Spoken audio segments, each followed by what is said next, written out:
Di sebuah laboratorium terlihat beberapa hewan kadal tampak aneh tak seperti kadal biasa. Dan kadal berjalan melewati seorang yang terkapar penuh darah. Lalu terlihat seorang pria yang bernama Dr. Yang Gisu. Ia sedang memegang sesuatu, tampaknya ia yang membunuh temannya. Gisu langsung saja bergegas ke ruangan sebelah menemui anaknya Soyun dan bilang Soyun akan segera terlahir kembali. Tapi tiba-tiba pintu digedor kencang dan didobrak oleh para petugas kepolisian. Polisi menyuruh Gisu menghentikan eksperimen gilanya karena sudah memakan korban lebih dari 100 orang. Tapi Gisu kekeh dan bilang akan berhasil karena dia sudah mencoba pada dirinya sendiri. Ketika ingin menyuntikkan cairan eksperimen, yang Gisu ditembak dan terpental. Saat Gisu ingin dibawa, ruangan bergetar kencang. Terjadi sebuah gempa besar. Lalu di luar ruangan dunia sedang mengalami kehancuran. Dan film Badlands Hunter dimulai. 3 tahun kemudian setelah dunia pasca bencana, seorang pemuda berjalan melewati reruntuhan membawa-bawa panahan bernama Choi Jiwan. Jiwan bertemu dengan seekor buaya besar. Langsung saja ia mengeluarkan panah api dan mengenai buaya itu. Jiwan sangat senang karena ia akhirnya dapat makan kenyang. Jiwan berencana mendekati buaya, tapi tiba-tiba buaya mengedipkan mata dan akhirnya mengejar Jiwan sampai Jiwan terpojokan. Untung saja seorang pria besar bernama Namsan datang dan dapat mengalahkan sang buaya. Dan buaya pun dibawa oleh mereka. Berganti scene di sebuah rumah, seorang wanita muda bernama Suna sedang melukis. Lalu neneknya tiba membawa sedikit air kotor. Langsung saja Suna bergegas untuk menyaring air itu agar lebih bersih. FYI, setelah pasca bencana keadaan di sana sama sekali jarang mengalami hujan, jadi orang mencari air kesusahan. Nenek mengajak Suna agar pindah ke distrik bus saja, tapi Suna tak mau dengan alasan karena semakin banyak orang jahat. Tapi hari ini mereka akan pergi ke distrik bus untuk menemui Namsan. Di distrik bus orang-orang sedang berkumpul untuk menyaring air di alat pompa manual. Di sana juga Namsan dan Jiwan sedang menjual daging buaya tadi dengan ditukarkan oleh beberapa barang. Ada yang dengan sepatu boot, ada juga topi rajut. Lalu seorang wanita yang dulu kaya ingin menukar seluruh bagian ekor buaya dengan beberapa perhiasan. Tapi Namsan tak menerimanya karena perhiasan tak bisa dimakan. Karena tak ada yang bisa ditukarkan, akhirnya Jiwan memberi perempuan itu seekor ular kecil untuk dibawa pulang. Tapi wanita kaya itu malah mengendus-ngendus ular itu dengan senangnya. Suna dan neneknya sampai di tempat Namsan. Ternyata 3 tahun lalu Namsan pernah menyelamatkan Suna. Lalu Suna memberi lukisan yang ia buat untuk ditukarkan daging. Lukisan itu bergambar Namsan sedang berburu di hutan. Jiwan juga terlihat perhatian pada Suna. Lalu tiba-tiba sebuah mobil datang dengan rusuhnya. Keluarlah beberapa preman dari mobil itu. Mereka mengeluarkan poster seseorang dan bilang mencari buronan. Tapi preman malah menangkap beberapa orang dan membuat rusuh. Suna dan neneknya juga disakiti. Melihat itu Jiwan tak bisa diam saja dan akhirnya perkelahian tak terhindarkan. Tapi Jiwan tak bisa melawan semua preman. Namsan tak bisa diam saja melihat Jiwan terpojokan dan akhirnya ia harus turun tangan. Di hadapan Namsan semua dengan mudah dapat dikalahkan. Namsan bertanya siapa bos mereka. Preman ternyata disuruh oleh seorang bernama Tiger dan Namsan mengenalnya. Terlihat preman juga membawa botol dengan air bersih. Preman bilang ia dapatkan itu dari apartemen. Lalu ketika para preman itu tahu bahwa yang dilawan adalah Namsan, mereka lari terbirit-birit. Namsan dan Jiwan menutup toko dagingnya. Di jalan Jiwan ingin sekali ke apartemen karena rumornya di sana adalah surga ketika pasca bencana. Banyak juga orang di sana. Tapi Namsan tak mau dan menyuruh Jiwan pergi sendiri. Akhirnya Jiwan tak jadi. Lalu mereka berdua melihat Suna sedang dikerumuni orang banyak berpakaian rapi. Ketika didatangi ternyata Suna diajak untuk pindah ke sebuah tempat yang dapat menampung para remaja untuk melestarikan kehidupan di dunia. Di sana Suna dan neneknya akan mendapat tempat tinggal yang layak dan juga makanan dan minuman yang bersih semua. Suna pun minta izin untuk mengajak Namsan dan juga Jiwan, tapi itu ditolak karena alasan hubungan saudara saja yang dapat ikut. Suna awalnya menolak karena tak enak dengan Namsan yang menyelamatkan hidupnya. Tapi Namsan berpikir panjang dan bilang akan jenguk dia nanti. Akhirnya Suna setuju dengan itu. Jiwan awalnya sedih kecewa karena tak bisa lihat Suna lagi. Suna pun memberikan lukisan pada Jiwan. Terlihat di sana Jiwan sedang memanah. Akhirnya Jiwan dapat dengan lapang dada melepas kepergian Suna. Malamnya Jiwan begitu galau ditinggal oleh Suna dan akhirnya ia diajak berburu oleh Namsan. Di sisi lain Suna masih terus berjalan dan dia bertemu kelompok lain yang akan diajak juga. Suna pun akhirnya bisa bertemu dengan teman sebaya yang bernama Juye. Suna banyak mengobrol lalu tiba-tiba di tengah jalan nenek Suna dan seorang kakek tua merasa kecapean dan tak kuat untuk melanjutkan jalan. Akhirnya petugas di sana berniat untuk mengajak mereka berdua ke sebuah klinik cabang dan akan diantar langsung nanti ke tempat Suna berada ketika sudah baikan. Suna begitu khawatir dan ingin ikut neneknya, tapi si nenek bilang tak perlu khawatir. Akhirnya Suna melanjutkan perjalanan. Suna dan yang lain sampai di tempat penjemputan. Ketika ingin naik mobil, Suna melihat salah satu tentara di sana ada yang aneh di belakang telinganya.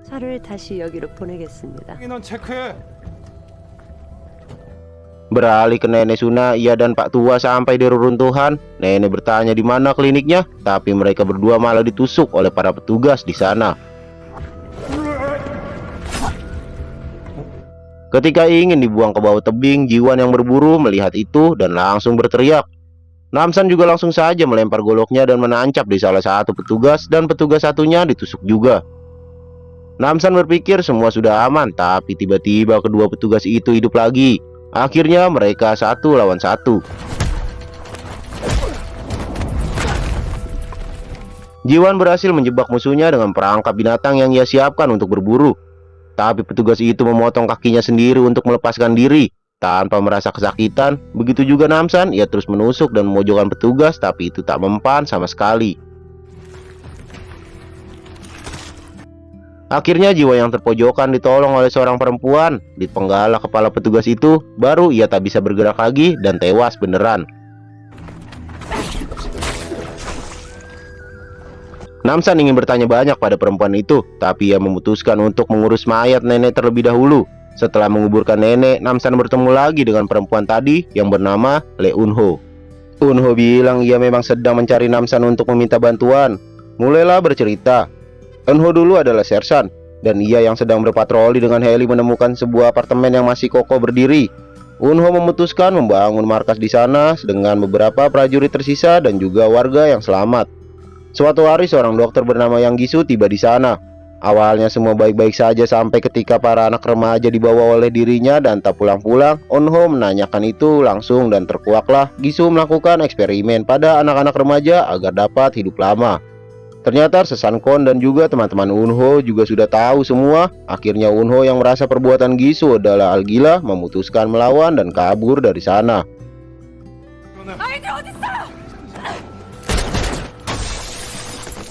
Setelah mendengar itu, Namsan tak peduli apapun, ia hanya ingin menyelamatkan Suna. Di sisi lain, mobil Suna sudah sampai di apartemen dengan penjagaan yang ketat. Dengan slogan ciptakan masa depan baru. Di sana juga banyak tanaman yang begitu segar.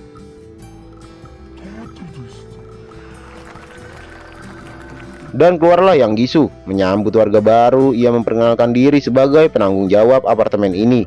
Lalu diberikanlah mereka air bersih dan tempat masing-masing, satu keluarga, satu kamar.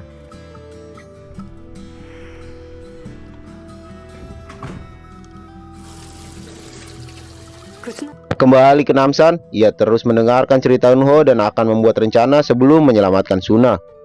Mereka bertiga bergerak menuju tempat bernama Spalen. Namsan ingin mencari Tiger terlebih dahulu. Sampai di sana, Tiger yang punya dendam pada Namsan dari dulu sebelum dunia hancur, ia dipensiunkan karena kalah lawan tinju dengan Namsan. Tiger pun menyuruh semua pasukannya menyerang Namsan. Tapi itu semua lagi-lagi hal yang mudah bagi Namsan. Bahkan Tiger dibikin pingsan ketakutan oleh Namsan.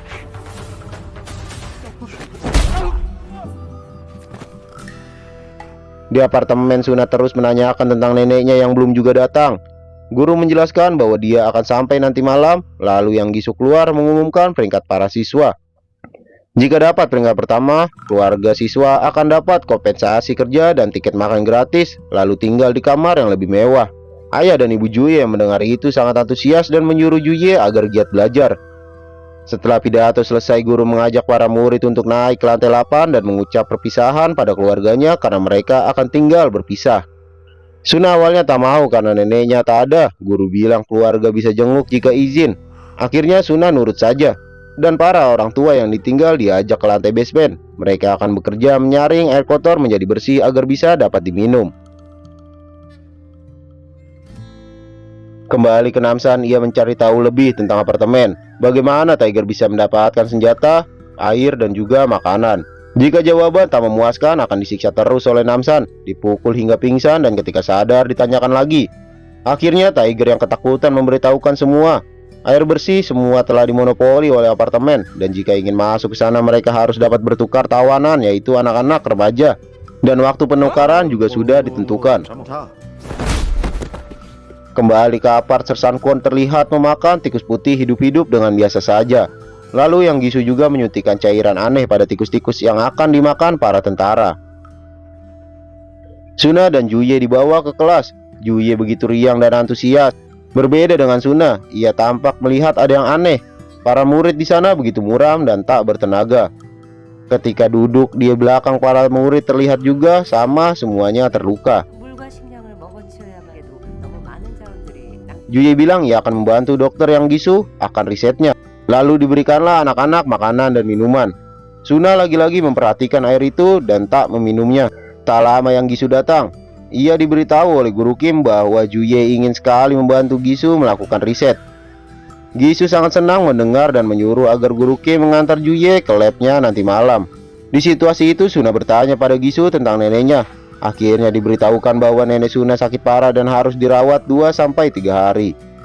Lalu Gisu menyodorkan air pada Suna agar diminum karena alasan Suna kurang nutrisi.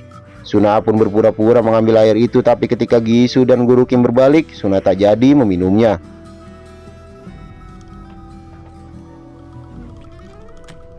Malamnya Sersan Kwon disuntikan lagi serum oleh Gisu karena badannya sudah mulai bereaksi aneh. Sersan Kwon khawatir pada bawahannya yang membawa nenek Suna, karena ia tak kembali juga setelah lebih dari 20 jam dan juga belum disuntikan serum.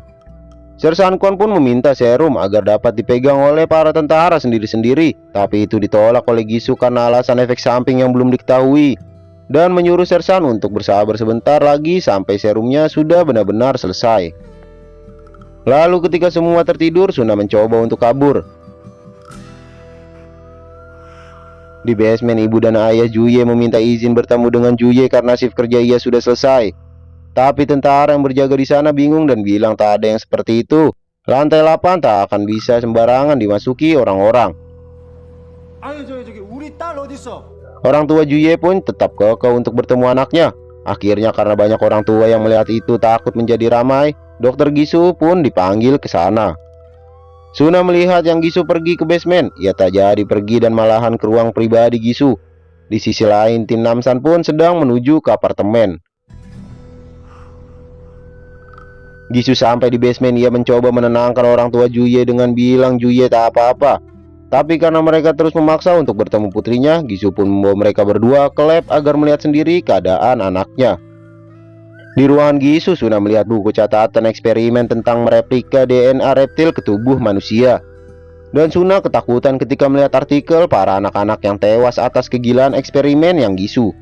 Suna membuka lagi ruangan selanjutnya. Itu adalah lab, dan di sana terlihat ada Juye yang terkapar tak sadarkan diri, dan di lehernya juga dicolok sebuah selang yang menyedot cairan dari tubuh Juye.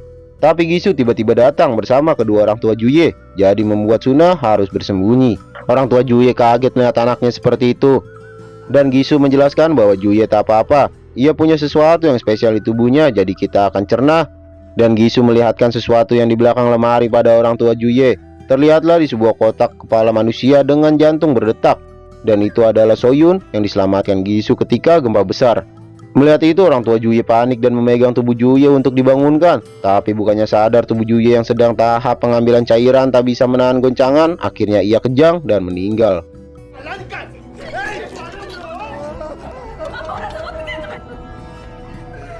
Ternyata Juye meninggal bukan karena hanya disentuh saja, tapi ia ditinggal oleh Gisu terlalu lama dan cairan di lehernya habis terkuras. Gisu kesal dan langsung saja membunuh orang tua Juye di sana yang sedang bersedih. Suna hanya bisa menahan teriakannya sambil melihat itu semua. Tiba-tiba juga Suna dikagetkan oleh Gisu yang mengetahui dia di situ. Pagi tiba, Suna siap disedot cairannya. Suna bertanya pada Gisu apa yang akan dilakukan pada kepala anak-anak lain. Gisu bilang ia butuh kelenjar Puitari dari para anak-anak remaja untuk keberlangsungan risetnya. Dan itu juga tak bisa langsung digunakan, ia harus memodifikasi terlebih dahulu. Makanya Gisu menambahkan cairan yang ia buat di minuman yang ada di apartemen agar kelenjar para anak-anak remaja dapat digunakan olehnya. Dan langsung saja Gisu merobek sedikit leher Suna dan menyedot kelenjarnya. Suna berteriak kesakitan sampai pingsan. Di pagar apartemen tim Namsan tiba, tapi ia dapat kendala. Mobil tak boleh masuk karena alasan bukan jadwal pengantaran. Akhirnya karena petugas ingin memeriksa bagian belakang, langsung saja Namsan melawan dan menginjak gaspol mobil sampai ke dalam apartemen.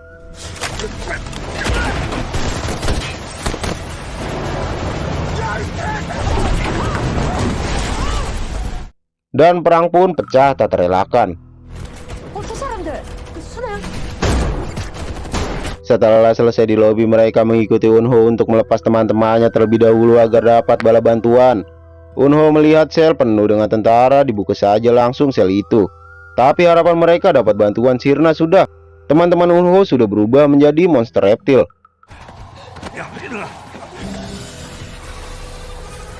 Namsan yang tahu mereka sudah bukan manusia langsung saja menembaki.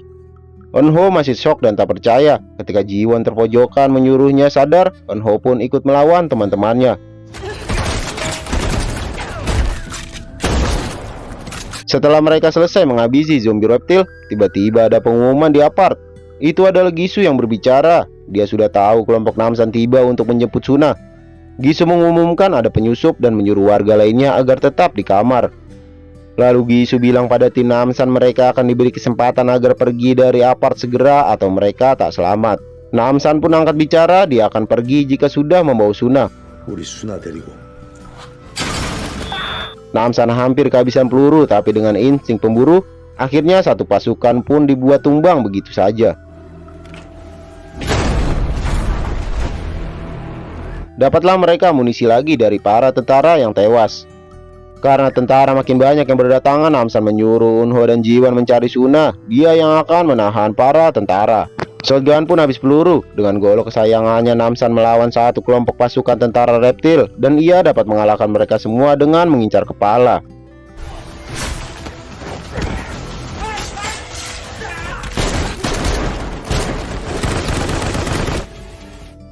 Jiwon dan Eunho dapat masalah, ia terus dikejar tentara. Akhirnya Eunho menyuruh Jiwon naik ke lantai atas biar dia yang menahan tentara di sana. Eunho dapat dengan mudah melawan para mantan bawahannya, tapi ketika ia ingin menyusul Jiwon, ia dikagetkan oleh kedatangan Sersan Kwon. Eunho terpujukan dan Sersan Kwon menyuruh agar Eunho bergabung dengannya. Karena Sersan Kwon lengah, akhirnya Eunho dapat menusuk matanya. Tapi bukannya tumbang, mata Kwon yang ditusuk malah berubah menjadi mata reptil. Dan kulit wajahnya berubah menjadi sisik.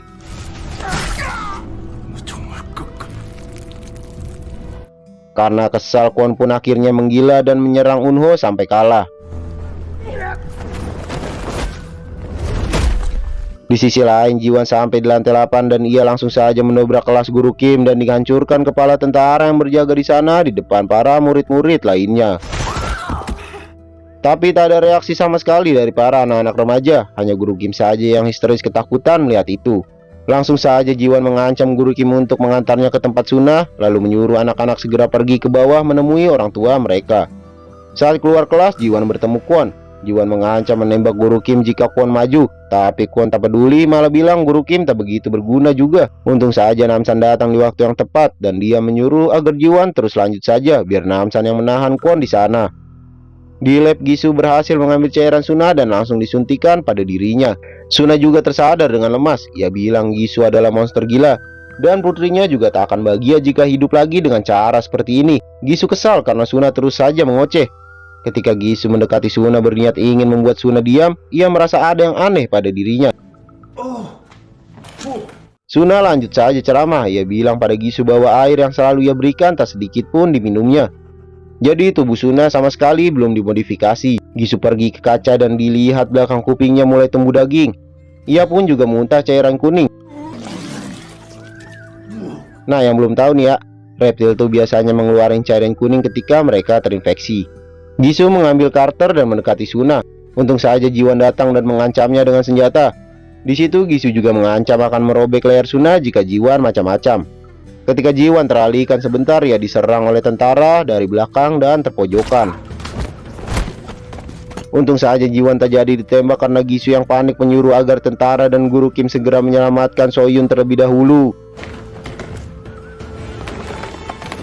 Kembali ke Namsan, ia masih bertarung sengit melawan Kon ibarat gorila melawan seekor anaconda. Namsan yang tahu Kon tak bisa mati begitu saja pun memenggal kepala Kon dengan melempar keluar jendela dan dipotong dengan serpihan kaca.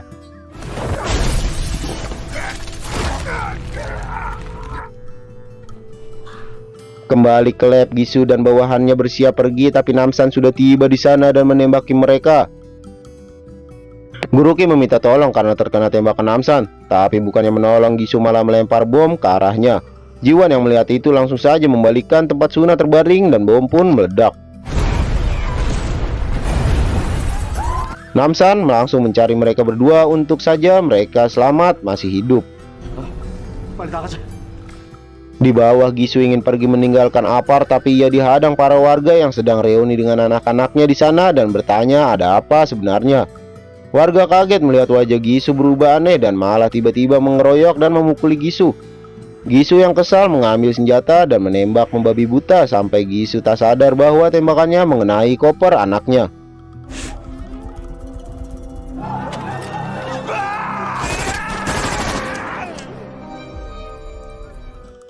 Ketika ia tahu bahwa koper Soyun tertembak, dibuka langsung dan kaca pecah. Sudah tak ada air di sana dan hanya ada darah berceceran.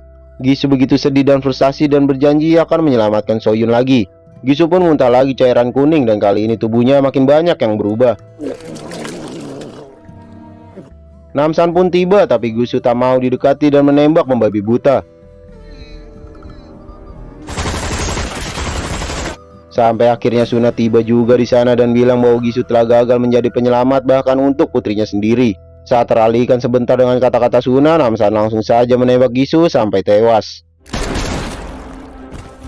Lalu para warga yang bersembunyi keluar ke lapangan. Tiba-tiba langit mendung dan hujan turun. Anak-anak yang dari tadi bengong saja ketika terkena hujan, mereka tersadar seperti dimurnikan dengan air betulan. Namsan pun membawa Suna ke kuburan neneknya. Suna sedih tak tertahankan di sana. Beberapa hari kemudian di distrik bus, Namsan kembali lagi menjual daging. Kali ini adalah daging dari babi putih. Dan juga ia sekarang dibantu oleh Suna dan Jiwan. Saat sedang melayani pelanggan, datanglah wanita kaya pengendus ular menggoda Namsan. Jiwan dan Suna juga senang melihatnya dan ikut menggoda Namsan. Namsan yang takut digoda oleh wanita yang aneh pun kabur dan film selesai.